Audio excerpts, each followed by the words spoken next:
Today we're talking about the history of humanity, what love's plan for us was all along, and how we keep screwing it up over and over again.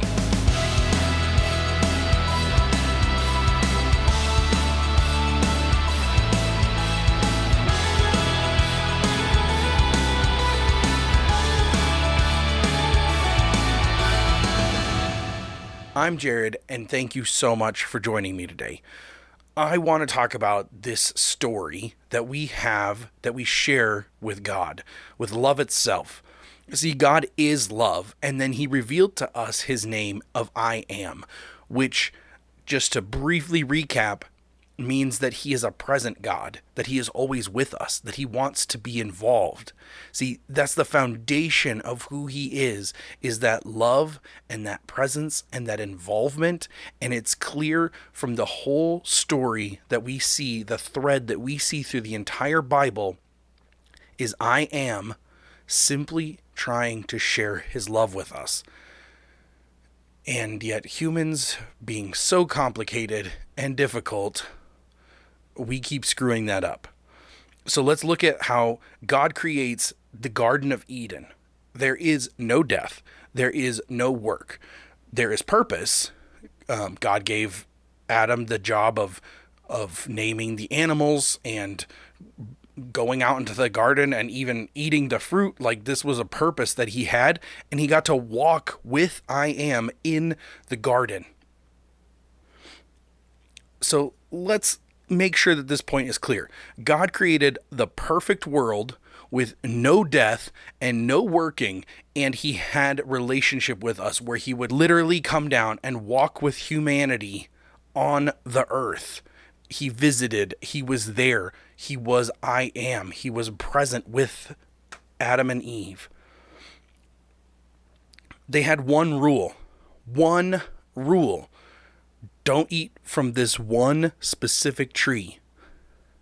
How crazy is it that humanity fell with one rule? One rule. It's crazy.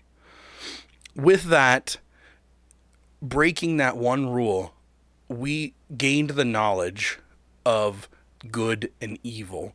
We understood how those things worked, and it severed our relationship with God. It broke that joint closeness with God, and it brought death into the world. There was no death prior to that decision, but the fall of mankind, the fall of humanity, ruined that, and it brought death into this world. So I Am understands that the relationship has been broken, and he immediately sets into place to start trying to work that relationship back again. So let's jump way forward in the story as God intervenes and rescues and saves the children of Israel from being slaves in Egypt. He's parted the Red Sea. He's walked before them as a pillar of fire, leading them on. And he says, I am coming down onto this mountain. And so God physically comes down and he stands on the mountain, and there's lightning and thunders, and the smoke surrounds the top of the mountain. It's a scary sight. And God gives directions on how to consecrate themselves. And then when the time has come, he says, okay, now come up on the mountain. I want to have relationship with you again. He's inviting all of the children of Israel up to come up onto the mountain to meet with God himself. And everybody was too afraid. So they stiff-armed God and said, how about you tell Moses what we should do? You speak to him, and then he can tell us what you said. We don't want a relationship with you. So God gave him the law. He showed him, if you want to do this on your own, if you don't want to have a relationship with me, let me show you what all things that you would have to do to stay completely righteous and to walk with no evil in your life. And honestly, I think that he kind of gave us the law as almost sort of a tongue-in-cheek kind of like, well, if you want to do this, let me show you how to do this. And then he lays out everything and everybody's like, yes, I think I can do this. We can handle this. This will be great. And it's mind-boggling that anyone ever thought that the law was ever going to work, because it's so vast and it's so complicated. It is not manageable and is not meant to be manageable. It's meant to show our vast need for God in our lives and his intervention. So once again, we've rejected God. He gives us the law to show us just how far we have to go, how completely not able we are to attain that relationship on our terms. It's also this interesting birth of religion, in that we can now evaluate how you're following the law and how I'm following the law. And as long as it looks like I'm following the law really well, then I'm doing great. And you don't look like you're following the law very well, so I am clearly better than you. And now all of a sudden, there's this amount of control that I have. I can see how other people are walking with God, and everyone can see how I'm walking with God. And I can show off, and I can be big and proud, and all of that comes down to this sort of external view, and there's so much more control in a religion. Relationships are messy. I don't have as much control in a relationship, but when it comes to a religion, I have a lot more control. I can manipulate the system. I can make sure that you are seeing what I want you to see. And that is really the crux of what religion is. It's me trying to retain control of my relationship with God and have it be on my terms, not his terms. So we can see this once again when Israel is finally in the promised land. God is the king. They have a theocracy. He sends prophets and judges to be able to be the voice of God to the people that keep stiff-arming him. And through all of this, finally the children of Israel are like, we want our own king, a man, to be king. And God's like, you know this is going to go bad, right? And they're like, oh, we know. And he's like, you know that they're gonna steal your daughters and enslave your sons and take all your money, right? And they're like, oh yeah, we know that, and we just want to be able to have a king we can see. So again, they stiff-arm God and push him even further out, which God gives them. He's like, fine, if that's what you want, then here you go. And he gives them their kings, and the kings did. There was a couple of great highlights, but even those guys had some real terrible decisions and some really awful things that they did. And they damaged people's lives, and they were terrible people, and they hurt people, and they stole money, and they enslaved their sons, and they married their daughters, and like, it wasn't good. And that's exactly what God said, but that's what everyone wanted, and so God gave them that. So we finally have this plan that God enacted. Jesus shows up, and he walks perfectly as a man, and he walks perfectly as a God. He is both fully God and fully man, and he walks as a man. He then dies on the cross as sin itself, and he dies. And what's really interesting is right then, and this is why I think it's so important for us to understand this relationship versus a religion. We are not in a religion. We have a relationship with God. We have a relationship with I Am. His name is I Am, to be present with us, to have that relationship.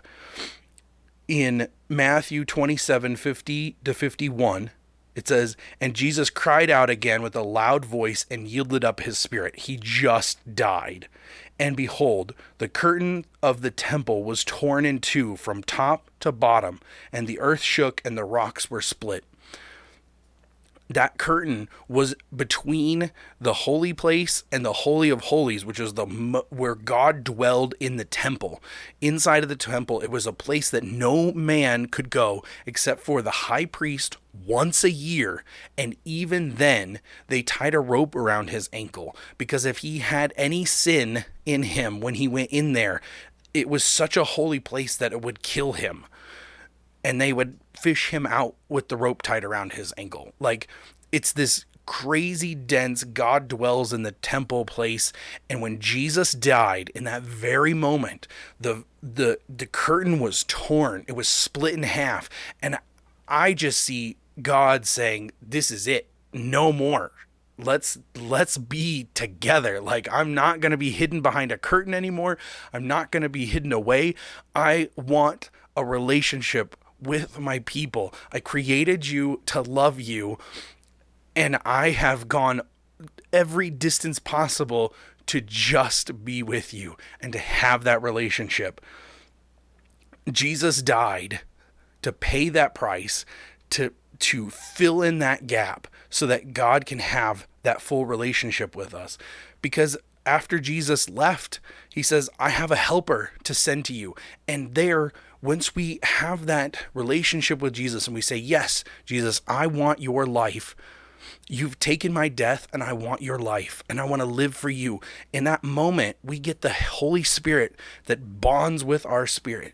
And now we are unified with God, and we have the fullness of God to interact with us, to dwell with us. The entirety of the Dark Ages was because some man got between everyone else's relationship with God. They said, no, we are the gatekeepers. We are the ones who are in between you and God. We'll do the talking to God for you.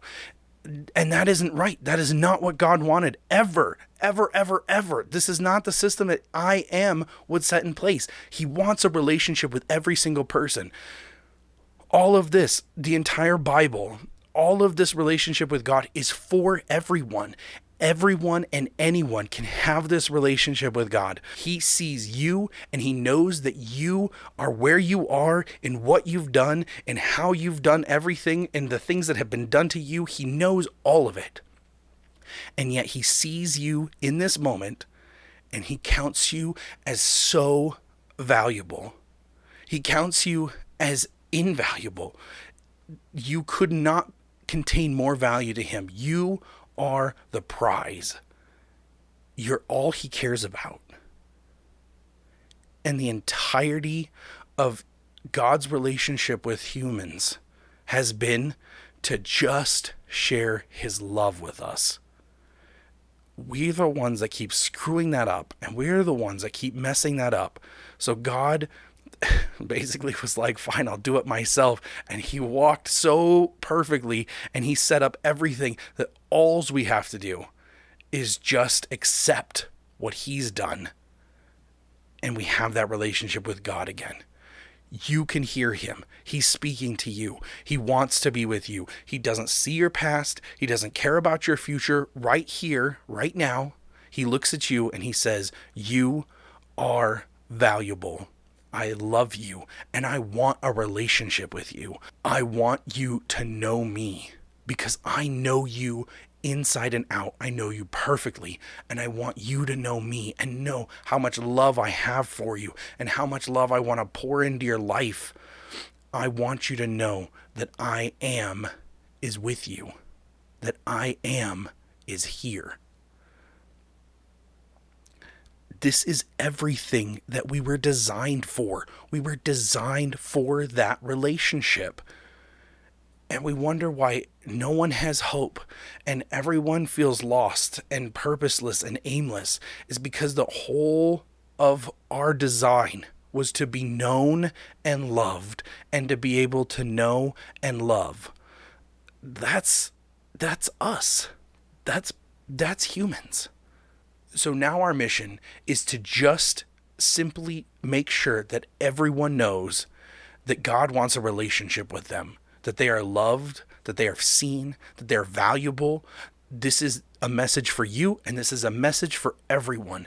And the whole mission that we have, live in the martyr life, is to just make sure that everyone knows that you are loved, that you are cared for, and that I Am has only ever wanted a relationship with every single person.